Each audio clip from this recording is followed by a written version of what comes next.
For that.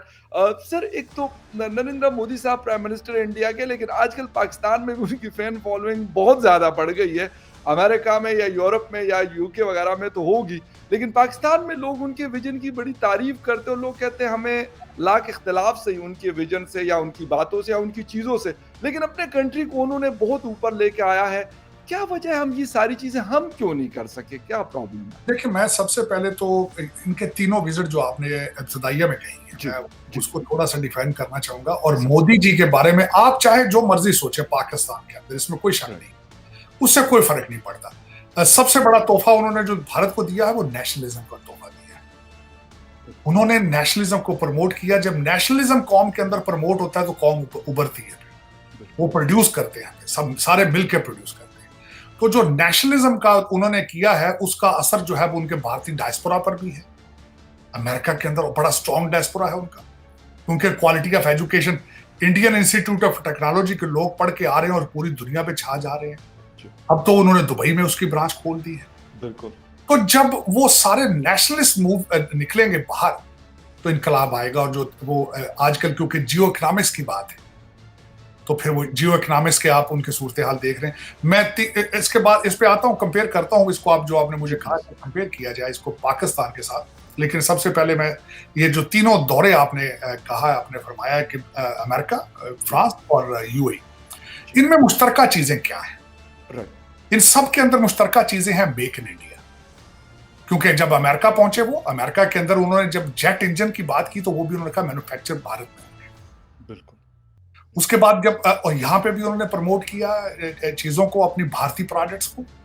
उसके बाद जब वो फ्रांस जाते हैं, वहां भी प्रमोट करते हैं मेक इन इंडिया। राफेल तैयारे भी बनेंगे तो इंडिया में बनेंगे। आप 2 दिन पहले ही यहाँ मुंबई में बन रही हैं। दूसरा, उन्होंने एक तो डायस्पोरा को प्रमोट किया फ्रांस के अंदर, वो इस तरीके से कि वहां पे पहले भारतीय जो स्टूडेंट जाते थे वो अपनी डिग्री लेने के बाद 2 साल रुक सकते थे, अब वो 5 साल रुकेंगे। बिल्कुल। वहां पे उन्होंने यूपीआई को प्रमोट किया, भारतीय करेंसी को प्रमोट किया। जब यूएई में पहुंचे वो, तो वहां पे भी उन्होंने ट्रेड की बात की, यूपीआई की बात की। तो ये तीनों चीजें, तीनों जगहों पे ये तीनों चीजें मुश्तरका थी। अब उसके बाद अगले स्टेज पे जाते हैं। 3-4 चीजें कंक्लूड उसके बारे में ये करूंगा। डिफेंस को उन्होंने प्रमोट किया, डिफेंस मैन्युफैक्चरिंग को प्रमोट किया, क्योंकि उनके इरादे हैं कि भारत जो है वो अफ्रीका में अपना असला बेचेगा, जहां पहले वो रशिया बेचता था। बिल्कुल ये बात। अब उसके बाद जो दूसरी चीज उन्होंने प्रमोट की है वो अपने भारत के अंदर टेक्नोलॉजी को प्रमोट, टेक्नोलॉजी ट्रांसफर की बात की। एग्जैक्टली। एक ये बात की। फिर भारतीय करेंसी प्रमोट की, उसमें भी नेशनलिज्म नजर आ रहा है। यूपीआई प्रमोट किया, उसमें भी नेशनलिज्म नजर आ रहा है। डायस्पोरा को स्ट्रेंथन किया है, उसमें भी भारत का नेशनलिज्म नजर आ रहा है। तो आपके रिलेशनशिप क्या है? अब अच्छा, दूसरा मैं एक लास्ट चीज करना चाहूंगा कि उन्होंने बहुत ज्यादा मुश्किल क्रिएट कर दी है पाकिस्तान के लिए। वो क्या क्रिएट की उन्होंने? कि उन्होंने सऊदी अरेबिया और यूएई के साथ रिलेशनशिप बढ़ा लिए हैं और वो इन्वेस्टमेंट करेंगे भारत के अंदर। अब आपका रिलेशनशिप सऊदी अरेबिया और यूएई से क्या है? आप कर्जदार हैं उनके। बिल्कुल। अब भारत आपको नहीं दबाएगा, आपको सऊदी अरेबिया और यूएई दबाया करेगा फ्यूचर में। एक खबरदार भारत की तरफ देखा तो। Yes, exactly. तो ये उनकी स्ट्रेटजी और उसमें वो कामयाब रहे। अब दूसरी तरफ देखते हैं कि आपके हालात क्या है। जी बिल्कुल। आपके किसी लीडर के मुंह से, अगर मैं गलत हूं तो मुझे करेक्ट कीजिएगा, किसी लीडर के मुंह से, किसी किस्म का लीडर, चाहे कोई लीडर यूनिफॉर्म में है चाहे बगैर यूनिफॉर्म, कभी किसी ने मेक इन पाकिस्तान की बात की है? कभी किसी ने कहा है कि less digitise Pakistan, digital Pakistan का ख्वाब दिखाया आपको उसने? ठीक नहीं। उन्होंने वो तोहफे नेशनलिज्म के दे रहे हैं, आप अपनी कौम को कर्जों के तोहफे दे रहे हैं, जो साथ ही वो कर्जे जो लेने वाले हैं वो लंदन और लेके पहुंच जाते हैं। यस, ये फर्क है। और दूसरी बात ये है कि हमारा फोकस ही नहीं है। हमारा जो आपके फैसले करने वाले हैं उनके बच्चे लंदन दुबई और बैठे हैं अमेरिका के। बिल्कुल।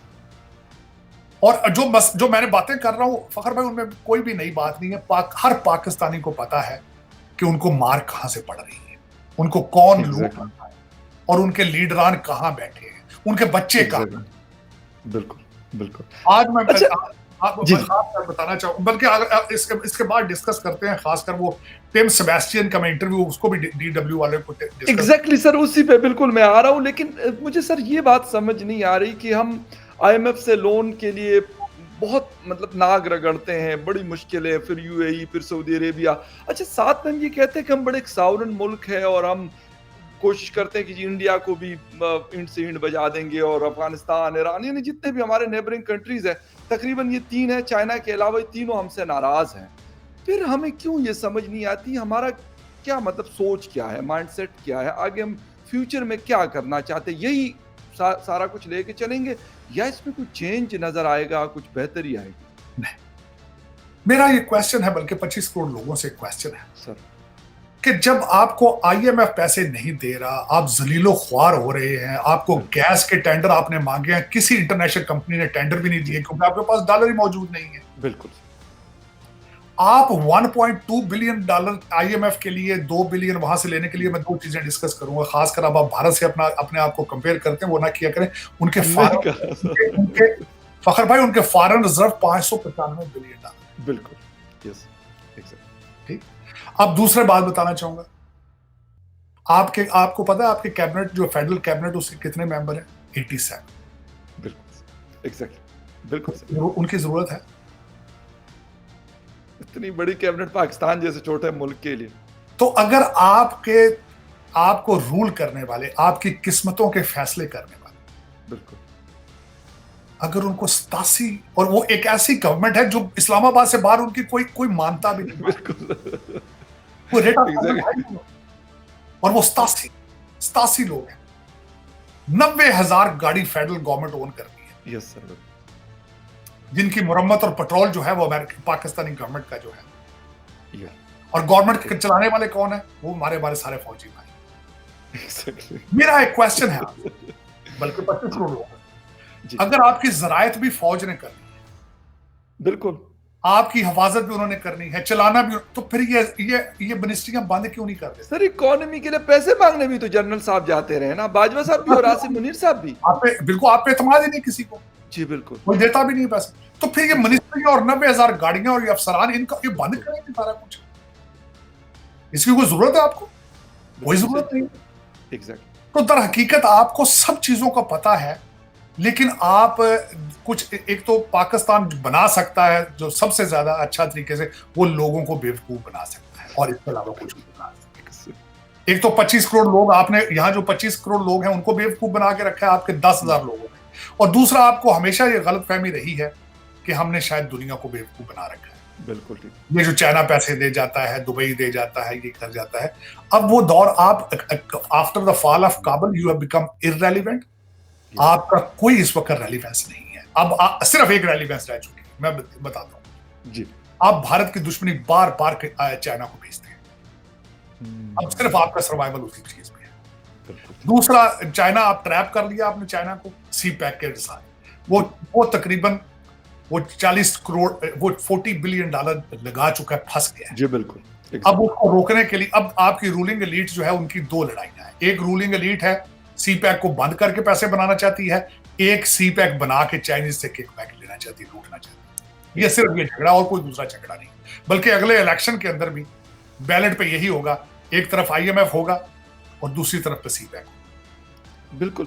अच्छा सर, एक चीज़ और है कि आईएमएफ के हवाले से उन्होंने लोन तो ले लिया, अभी कह रहे हैं कि हम अगले महीने चले जाएंगे पीडीएम की हुकूमत, लेकिन सिर्फ इलेक्ट्रिसिटी का एक यूनिट 50 रुपए का हो गया कि एक नॉर्मल घर का बिल जो 2-3 हज़ार से ज़्यादा नहीं आता था सर, अब 10 से 15 हज़ार रुपये, एक नॉर्मल घर की बात कर रहा हूँ। अगर थोड़ा सा बड़ा घर है तो 50 हज़ार का बिल कहीं नहीं गया।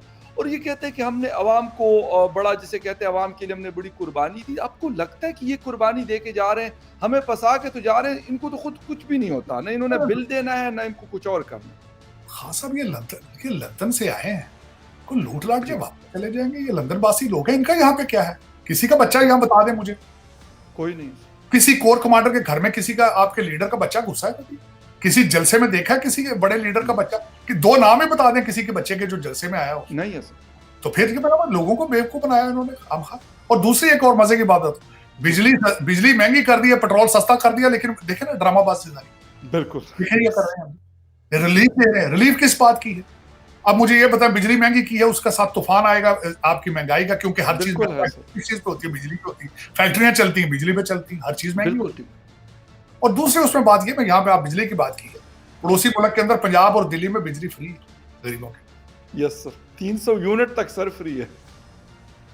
लेकिन उसमें वजह ये होती है ना, एक तो आपने भारतीय खबरों का जो है वो सेंसर, उस पर बैन लगा रखा है ताकि बंद लोग है, तरक्की ना कर जाएं कहीं, बंद है। ताकि ये उनकी तरक्की को देखकर कहीं परेशान ना हो जाए 25 करोड़ लोग। और दूसरा ये कि आपके 25 करोड़ लोगों को ड्रामा भी उन्होंने ऐसा बताया, वो गाने उन्हीं के सुनते हैं, सिद्धू मूसे वाले के पीछे परेशान है, शाहरुख खान के सारे मुरीद हैं, लेकिन बिल्कुल तरक्की ठीक। नहीं देखनी उनकी, तरक्की नहीं देखेंगे बिल्कुल कि वो तरक्की किस तरह कर, चांद पे किस तरह जा रही है, ये नहीं देखेंगे।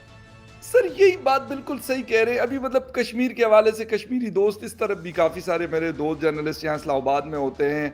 उनसे जब बात होती है तो वो यही कहते हैं कि भाई आप लोग बेशक ठीक है वक्ती तौर पे एक आपने दबा के रखा हुआ है कि हम नहीं कुछ कहते या कुछ नहीं करते, लेकिन कहते हैं कि कब तक कि वो एक साइड